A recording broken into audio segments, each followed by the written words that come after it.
정말 우리의 소원이 있다면 하나님의 뜻을 알고 나를 향한 하나님의 그 뜻대로 사는 것이고, 이게 우리의 삶의 소망 아니겠습니까? 그렇기 때문에 우리가 오늘 예수님께 묻는 거지요. 예수님, 하나님의 뜻이 무엇입니까? 안다면 내가 그 뜻대로 살다가 천국 가고 싶습니다 해서 예수님 앞에 8번째로 이 질문을 오늘 묻고 있는 겁니다. 하나님의 뜻대로 여러분 남은 인생 충분히 살아낼 수 있으니 그 하나님이 진짜로 말씀하신 뜻 3가지가 뭐냐면 이게 오늘 본문이었다는 거예요. 오늘 16절, 17절, 18절 데살로니가전서 5장 같이 한번 다시 읽어보겠습니다. 시작. 항상 기뻐하라, 쉬지 말고 기도하라, 범사에 감사하라. 이것이 그리스도 예수 안에서 너희를 향하신 하나님의 뜻이니라. 이게 하나님의 뜻이라고 하면서 가르쳐 주신 3가지가 항상 기뻐하면서 사는 것, 쉬지 말고 기도하면서 사는 것, 모든 일에 감사하면서 사는 이 3가지만 실천하면서 살아도 여러분은 오늘 당장 하나님의 뜻대로 살아가고 있는 것입니다.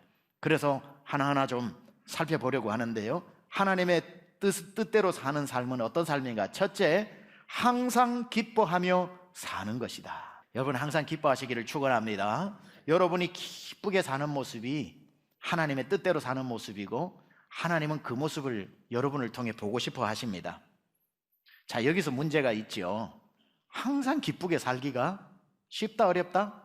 매우 어렵다는 겁니다. 아니, 가끔 기뻐하라라고 써놓으면 그건 그래도 해볼 만한데 어떻게 항상 기뻐하라고 하실까? 사람이 슬플 때도 있고 화가 날 때도 있고 우울할 때도 있는 것 아닙니까? 이 중에도 앉아 계시는 분, 오늘 집에서 잘 나왔다가 차 안에서 좀 싸우다가 화가 나서 들어온 분 여기 보니까 4분 계신데, 아니 그게 뭐 일반 사람 사는 거 아니겠습니까? 화날 때도 있고 짜증날 때도 있고 기분 안 좋을 때도 있고, 이게 사람이지 어떻게 항상 기뻐하고 삽니까? 그런데 우리의 이런 심정은 조금도 고려하지 않으시고 성경은 항상 기뻐해라 라고 난 뒤에 도장을 찍었어요. 그게 내 뜻이다. 고구마 100개가 막 들어오는 것 같은 답답한 마음이 오는 거죠. 어디 즐겁고 기쁘고 행복하게 살고 싶지 않은 사람은 또 어디 있겠습니까? 그런데 사람이 왜 슬프고 화나고 짜증나요? 그게 안 되니까 슬프고 짜증나고, 나도 기쁘게 살고 싶은데 기쁜 일이 안 생기니까, 나도 밝게 살고 싶은데 자꾸 마음이 우울해지니까, 화 안 내고 싶은데 화날 일이 자꾸 생기니까 그게 또 나를 더 화나게 하는데, 왜 하나님은 나의 이런 감정은 조금도 고려하지 않으신 채 항상 기뻐하라 그리고 도장까지 찍어서 이게 내 뜻이다 라고 말씀하셨을까? 명령은 너무 높고 현실은 너무 낮아서 내가 살아가는 현실과 주님이 요구하시는 그 이상이 너무 멀어서 그 사이에서 참 내 삶이 더 힘들어지는 게 우리의 현주소 아니겠습니까? 항상 기뻐하라 라고 하는 이 구절을 이렇게 해석하거나 읽어보면 어떨까요? 항상 기뻐해라. 지금은 네가 그 일이 울 일처럼 보이지만 그거 나중에 기뻐할 일이 된다 라고 주님이 말씀하신다면, 여러분이 슬픈 가운데서도 주님의 약속의 말씀을 받아서 울 일이 아니구나, 지금은 슬프지만 하나님이 기뻐하라고 하시는 것 보니까 이 일이 기쁜 일로 바뀌겠구나. 성경을 읽으실 때 성경은 내가 말한 걸 적은 게 아니라 하나님의 말씀을 적어 놓은 것이기 때문에 하나님 중심의 언어로 성경을 읽어야 됩니다. 내 중심으로 읽으면 안 되고, 만약에 성경은 하나님의 말씀을 기록해 놓았는데 내가 내 방식대로 읽으면 모든 게 부담스러워요. 모든 게 명령이고 모든 게 규례고 법규입니다. 그러면은 성경을 읽을 때마다 답답한 거예요. 나는 이렇게 못하는데, 나를 이렇게 못 사는데. 그런데 성경은 내 중심으로 읽는 게 아니라 하나님 중심으로 읽으면 완전히 해석이 달라집니다. 다 명령이 아니라 약속이 됩니다. 제가 첫 번째 책을 쓸 때 책 이름이 다시 일어남입니다. 거기에 핵심 구절이 이겁니다. 대저의인은 7번 넘어질지라도 다시 일어나려니와. 똑같은 거 3번만 해도 바보 취급받는데 7번 넘어져 버린 이 사람에게 너 다시 일어나, 8번째 일어나, 만약에 이렇게 읽으면 이건 너무 힘든 구절이에요. 이것은 하나님 중심으로 읽으면 이렇게 된다는 거죠. 7번씩이나 같은 자리에 넘어진 모자라도 한참 모자란 모지리와 같은 인생을 포기하지 않고 8번째 다시 일으켜 주시는 하나님. 이 구절에서 넘어진 바보 같은 사람이 다시 일어나는 것이 아니라 넘어진 바보 같은 사람을 다시 일으켜 주시는 하나님이 보이면 이 말씀은 부담되는 말씀이 아니라 나를 포기하지 않는 소망의 말씀이 되는 거예요. 성경을 그래서 하나님 중심으로 읽어야 하는 거죠. 아무것도 염려하지 마라 라고 하는 것을 내 중심으로 읽으면 화가 나요. 주님이 나 대보세요. 염려가 안 되나? 예수님도 우리 집에 와서 일주일만 살아보세요. 화가 나나 안 나나? 예수님도 우리 남편하고 살아보세요. 이렇게 염려하지 말라는 것을 명령과 규례로 받으면 안 그래도 힘든 세상 염려까지 하지 말라고 하니 이만큼 고단한 구절이 없어요. 왜 그래요? 내 중심으로 읽으니까. 그러나 이 구절을 하나님 중심으로 하나님의 음성으로 들으면 이렇게 들리는 거죠. 아무것도 염려하지 마라. 내가 아무것도 염려하지 않도록 만들어 줄게.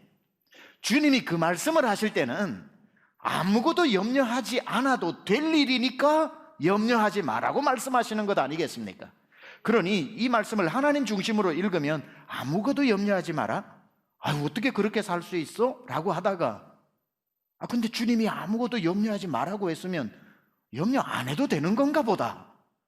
그럼 내 생각보다 주님 말씀이 맞지. 나 염려 안 할래요 라고 하는 이 부담스럽게 짝이 없었던 말씀이 하나님이 주시는 말씀이라고 생각하니 약속의 말씀이 되고 소망의 말씀이 되고 능력의 말씀이 되는 겁니다.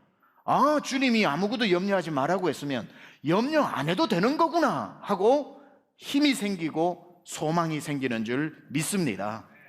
그렇게 되었을 때에 이 부담스러운 말씀이 항상 기뻐하라. 너희를 향한 이것이 나의 뜻이다라고 하는 게 이렇게 읽힙니다. 내가 너를 기쁘게 해줄 테니 나중에 기뻐하지 말고 그 약속을 믿고 오늘부터 미리 기뻐해라. 너에게 일어나는 모든 일은 내가 반드시 기쁨으로 바꾸어 줄 테니 너는 한두 가지 가지고 기뻐하지 말고 모든 일에 기뻐해라.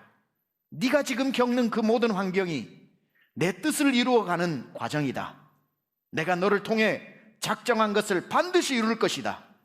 그러니 슬퍼 보인다고 당장 울지 말고 소망 가운데 오늘부터 기뻐해라. 이 말씀이니 이게 무슨 부담입니까? 약속이지, 소망이지. 그렇기 때문에 하나님을 믿는 사람들은 내 상황을 보고 웃고 울고를 결정하지 않고 하나님의 약속을 믿고 울지 웃을지를 결정하는데 하나님의 약속은 언제나 선하여 여러분을 웃게 만드실 줄 믿습니다. 그래서 주님 뜻대로 사는 사람이란 어떤 사람이냐면 울 일 만났을 때 울고 사는 사람은 하나님 뜻대로 사는 사람 아니에요. 울 일을 만났는데도 불구하고 하하하하 웃을 수는 없지만 왠지 모를 그 마음의 평안함을 유지하면서 사는 사람을 누군가가 쳐다봤을 때 뭐라고 얘기하는 줄 아세요? 저 사람은 하나님의 뜻대로 살고 있구나. 항상 기뻐하라는 그 명령대로 살아가고 있구나. 여러분 빌립보서 1장 6절의 말씀을 기억하세요. 너희 안에서 착한 일을 시작하시니가 그리스도 예수의 날까지 이루실 줄을 우리가 확신하노라. 주님이 여러분 안에 뜻하신 바 이루실 줄 믿습니다. 두 번째 하나님의 뜻대로 사는 것이 무엇입니까? 쉬지 말고 기도하라. 자, 고구마 100개 배달합니다. 아니 어떻게 쉬지 말고 기도합니까? 어떻게 쉬지 않고 기도할 수 있습니까? 밥도 먹어야지, 잠도 자야지, 사람도 만나야지. 아니 어떻게 사람이 쉬지 말고 기도를 합니까? 이거 힘들어서 죽을 일 아닙니까? 그러나 이 말을 오해하시면 안 되는 게 밥도 먹지 말고 잠도 자지 말고 사람도 만나지 말고 쉬지 말고 24시간 기도하라는 그런 쉬지 말라는 게 아니라 기도하기를 포기하지 말고 멈추지 말라는 거예요. 그러니까 24시간 기도하라는 게 아니라 기도하기로 작정한 것을 멈추지 말고 끝까지 기도하라는 거예요. 이런 분들이지 않습니까? 목사님 저는 한 직장에서 30년 다녔습니다. 그렇게 얘기를 할 때 한 직장에 쉬지 않고 30년 다녔다는 그분의 말이 진짜 30년 동안 회사에서 살았습니까? 아니죠.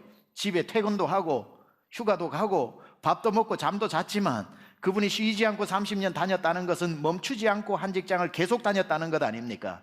여기서 쉬지 말고 기도하라고 하는 것은 아무것도 하지 말고 24시간 기도만 하라는 것이 아니라 기도를 멈추지 말라는 거예요.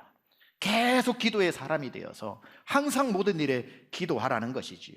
사무엘이 선지자로 세움을 받고 이스라엘 백성들 앞에서 약속 한 가지를 하는데 뭐라고 이야기합니까? 나는 너희를 위하여 기도하기를 쉬는 죄를 여호와 앞에 결단코 범하지 아니하고, 여기서 사무엘이 이스라엘 백성들 앞에서 나는 앞으로 아무것도 안 하고 24시간 너희를 위해 기도만 하겠다라는 것이 아니라 내가 선지자로 세움받은 동안에 너희를 향한 기도를 멈추지 않겠다, 항상 기도하겠다라고 하는 것을 의미하는 것이요.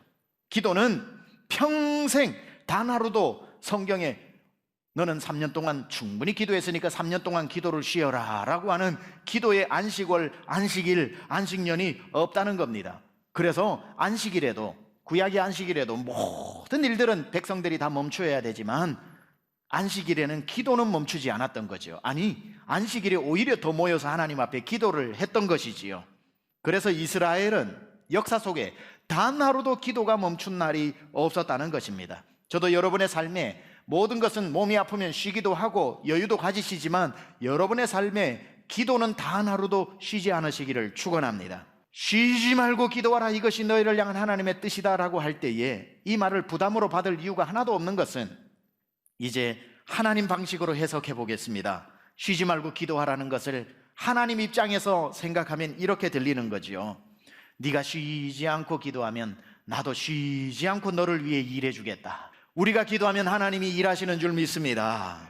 그래서 주님이 우리를 통해 일하시고 싶으셔서 일하려면 기도하는 사람을 통해서만 일하시기 때문에 너 기도해라, 기도하는 즉시 내가 너를 위해서 일해 주마. 네가 쉬지 않고 기도하면 나는 쉬지 않고 일할 것이고, 네가 밤에 깨어 기도하면 나도 밤에 너를 위해 일할 것이고, 너가 낮에 걸어가며 기도하면 내가 걸어가는 중에 일할 것이고, 네가 기도를 쉬지 않으면 내가 너를 위해서 일하는 것을 쉬지 않으마. 그러므로 쉬지 말고 언제든지 기도해라, 내가 너를 위해 일하겠다라고 하는 그러한 약속의 말씀인 거지요. 이거는 우리를 생각지도 않고 계속 기도만 하라고 하네라고 하는 부담이 아니라 우리에게 쉬지 않고 하나님이 일하시겠다라고 하는 약속의 말씀이겠구나.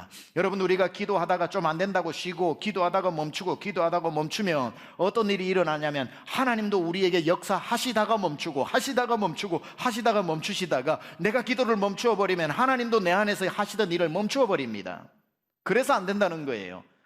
내가 마음에 소원을 두고 기도하는 것을 계속 기도해 나가라고 하신 이유가 그겁니다. 어디 그뿐입니까? 하나님 중심으로 쉬지 말고 기도하라는 말을 해석해 보면은 정말 감사한 것은 이런 뜻을 담고 있습니다. 네가 쉬지 말고 기도하라는 것은 내가 잠시도 쉬지 않고 너의 기도를 듣고 있다는 뜻입니다.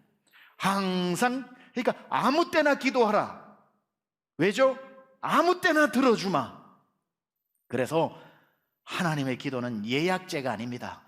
너는 오전 9시부터 오후 5시까지만 기도해라. 그때 내 오피스 문을 열어놓고 네 기도를 들어마. 밤에는 나도 쉬어야 되니 제발 기도하지 마라, 이러시는 게 아니라 쉬지 말고, 즉 anytime, 언제든지 기도하라. 네가 밤에 잠들었다가 염려 근심이 너를 짓눌러 잠이 오지 않아 자정에 깨어 앉아서 침대맡에 무릎을 꿇어도 기도해라. 내가 언제든지 기도하면 언제든지 듣겠다. 쉬지 말고 기도하면 쉬지 않고 들어주겠다. 얼마나 감사한 말입니까? 비가 올 때도 기도해라. 눈이 올 때도 기도해라. 겨울이 와도 기도해라. 고독한 가을날에도 기도하라. 너 기도를 멈추지 마라. 내가 언제나 너의 기도를 듣고 있다. 이 말씀을 읽고서 쉬지 말고 기도하라는 말씀을 부담스러워할 사람이 이 중에 계십니까? 이게 소망의 말씀이구나. 이게 약속의 말씀이구나. 이게 날 지키신다는 말씀이구나. 이게 내 기도를 한 번도 빠지지 않고 지금까지 들으셨다는 뜻이구나. 시편 46편처럼 또 산이 흔들려 바다 가운데 빠지고 그 바닷물이 넘침으로 산이 요동할지라도 딴 사람들은 다 기도부터 멈추는데 기도를 멈추지 않고 내가 기도해야 하나님 역사하신다고 기도하는 그 모습을 사람들은 하나님의 뜻대로 사는 사람이라고 말하는 겁니다. 쉬지 말고 기도하라. 이게 내 뜻대로 사는 삶이다 라고 하신 말씀인 거지요.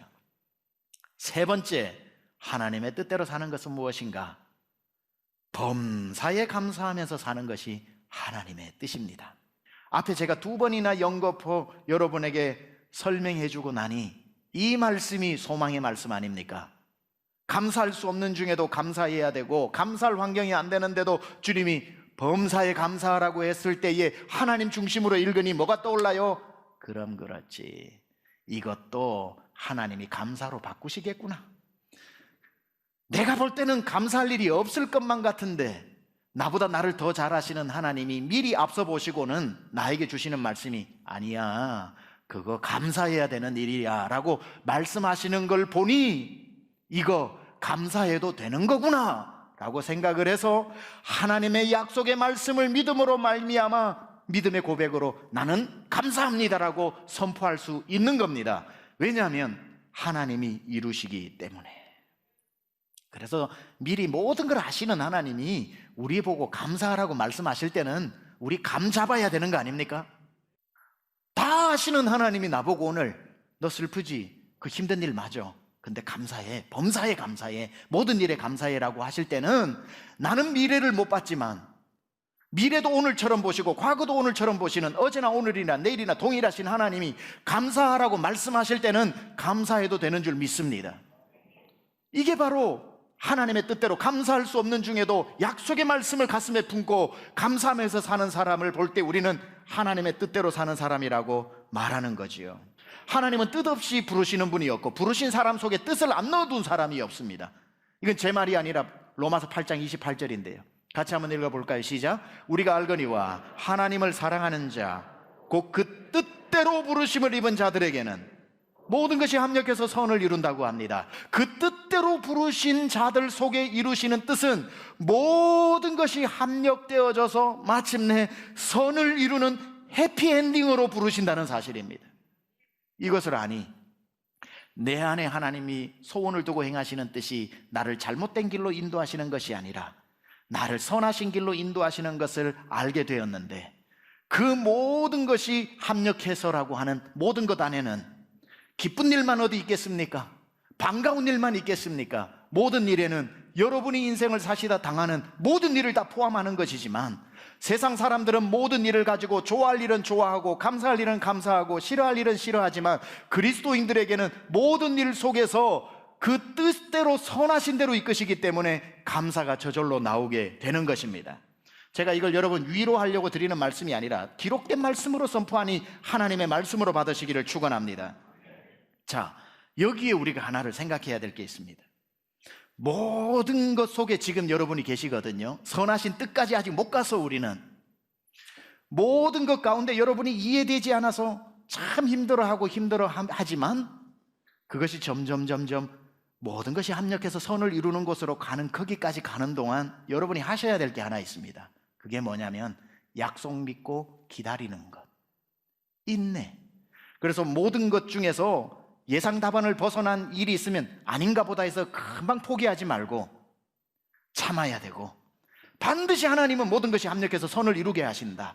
그래서 그것이 여러분에게 현실로 일어날 때까지 뭐 하셔야 돼요? 인내하셔야 되는 겁니다. 아브라함에게 하나님이 모든 것이 합력해서 이루고 싶었던 그 선이 이삭이었습니다. 이삭. 그러면은 이삭이 올 때까지는 뭐 해야 됩니까? 인내하고 기다려야 되는 거죠. 근데 이 아브라함이 인내하고 기다리지 못해가지고 금방 붙잡은 사람이 하갈이었고 거기서 나온 사람이 이스마엘이었으니 그 하나님의 선하신 뜻을 기다리지 못해서 나온 결과가 이스마엘이고, 그게 지금 이슬람의 조상 아닙니까? 이토록 목의 가시처럼 역사의 비극을 만들어내는 것이 아브라함의 참지 못한 그 사건에서 나온 이스마엘 아닙니까? 괜히 하나님의 뜻을 기다리지 못해가지고 문제가 일어났다고 기도부터 멈추고 감사부터 멈추고 그냥 이 사람 저 사람 찾아다니다가 하갈 붙잡고 하다가 여러분 삶에 이스마엘, 여기도 이스마엘 저기도 이스마엘에서 여러분 평생의 가시가 되도록 하지 말고 하나님이 이루실 그때까지 인내하면서 나가는 것이니 히브리서 10장 36절이 이렇게 말씀합니다. 너희에게 인내가 필요함은 너희가 하나님의 뜻을 행한 후에 약속하신 것을 받기 위함이라. 인내로 기다리면 하나님의 뜻이 이루고 하나님의 약속하신 것이 이루어질 줄 믿습니다. 하나님의 뜻대로 산다는 것 참 어려운 일이지만, 하나님이 여러분 안에서 무슨 뜻을 두고 행하시는지 다 알 수 없지만, 하나님의 뜻은 깊고 넓고 오묘했기 때문에 우리가 오늘 뜻을 다 하루아침에 알아서 그 뜻대로 살려고 하지 마시고, 그저 한 발 한 발 성경에서 이게 뜻이라고 하는 것부터 살아가다 보면 점점점 하나님의 뜻이 여러분 안에서 이루어지는 것이고, 따라서 절대로 여러분이 하고 싶은 뜻과 하나님이 이루려는 뜻과 전쟁을 벌이지 마시고, 여러분 오늘 그냥 주님의 뜻이 뭔지는 다 알지 못하지만 그 뜻이 내 뜻보다 훨씬 나은 거는 내가 알기 때문에 살든지 죽든지 내 뜻을 주님께 다 맡깁니다라고 해서 아예 그냥 하나님이 어떻게 여러분을 이끄시든지 그분께 맡기면서 걸어가는 것이 가장 귀한 삶입니다. 이분 이야기를 하고 기도할게요. 독일의 30년 전쟁이 끝나고 난 뒤에 그 피폐해진 독일에 흑사병이 다시 찾아와 정말 독일 전체가 말이 아닐 때에 한 목사님의 이야기가 우리의 감동을 줍니다. 32살에 루터교 목회자였던 베냐민 슈몰크라고 하는 이 목사님이 있었습니다. 목회를 하면서 그 흑사병에 신음하는 사람들을 신방하면서 그 아픈 상처를 보듬어 주고 있는데 32살 젊은 청년이죠. 그 부부가 그날도 신방을 갔습니다. 성도들을 만나 기도해주고 바쁜 생활을 부부가 하고 있는데 늦지막히 신방을 마치고 집으로 돌아오는데 동네에 불꽃이 하늘로 올라가고 있더랍니다. 우리 동네에 불이 났나 싶어서 그냥 조바심이 나서 바쁜 걸음으로 가보니까 설마 우리 집이겠나 싶어 가보니 왜 그렇게 예상은 항상 적중을 하는지 슈몰크 목사님의 집이 화염 속에서 팍 타오르다가 도착할 때는 이미 잿더미 속에서 까맣게 타버린 그 상황에 문득 두고 간 두 명의 아들이 생각납니다. 우리 아들이 어디를 갔나 싶어서 소리를 지르면서 아들의 이름을 불러보지만 아무 데서도 그 소리가 들리지 않자 잿더미를 뒤지는데 새까맣게 두 아들이 타버리고 죽어 있는 겁니다. 그 모습을 보고 사모님은 그 자리에서 정신을 잃어버리고 그 슈몰크 목사님은 주저앉아서 하나님 앞에 기도하며 원망합니다. 그리고는 자기 자신을 한탄합니다. 내 아이도 돌보지 못하고 신방을 가고 오늘 신방만 안 갔더라도 내가 이 화재를 막을 수 있는데 하면서 자기를 원망하고 하나님을 원망하고 있다가 한참을 그렇게 주저앉아 있다가 둘이 정신을 차리고 얼굴을 쳐다보는데 그 부부 얼굴 가운데 갑자기 떠오르는 한 분이 있는데 예수님이 떠오르고 하나님이 떠오르더랍니다. 하나님이 바로 자기 아들을 이 땅에서 죽이고 잃어버린 분인데 아버지의 심정은 또 어땠을 것이며 갑자기 하나님이 보여주신 거지요. 겟세마네 동산에서 기도하던 예수님의 기도가 이 부부에게 떠올랐는데 예수님이 정말 살고 싶어 하나님 앞에 이 잔을 지나가게 해달라고 하다가 예수님 뜻대로 하지 않고 아버지의 뜻을 받아들이는 장면. 그러나 아버지요 나의 원대로 마옵시고 아버지의 뜻대로 되기를 원합니다 하는 마음이 들어오니까 이런 마음이 들더랍니다. 내가 오늘 일어난 이 일이 내가 원한 뜻은 전혀 아니지만 왜 이런 일이 나에게 일어났는지 도저히 내가 받아들일 수도 없고 상상도 못하지만 그러나 이게 아버지의 뜻이라면 나의 뜻대로 마옵시고 아버지의 뜻이 나에게 이루어지기를 원합니다 하고 내 모든 생각을 하나님 앞에 맡기고 난 뒤에 이분이 깊은 어떤 묵상과 아주 울음과 고통 중에 찬송가 하나를 써서 하나님 앞에 올려드리는데 그 찬송이 베냐민 슈몰크 이 목사님이 지은 찬송가 549장 내 주여 뜻대로 행하시옵소서. 내 주여 뜻대로 행하시옵소서. 가사가 이렇습니다. 내 주여 뜻대로 행하시옵소서. 온몸과 영혼을 다 주께 드리니 내 모든 일들을 다 주께 맡기고 저 천성 향하여 고요히 가리니 살든지 죽든지 뜻대로 하소서.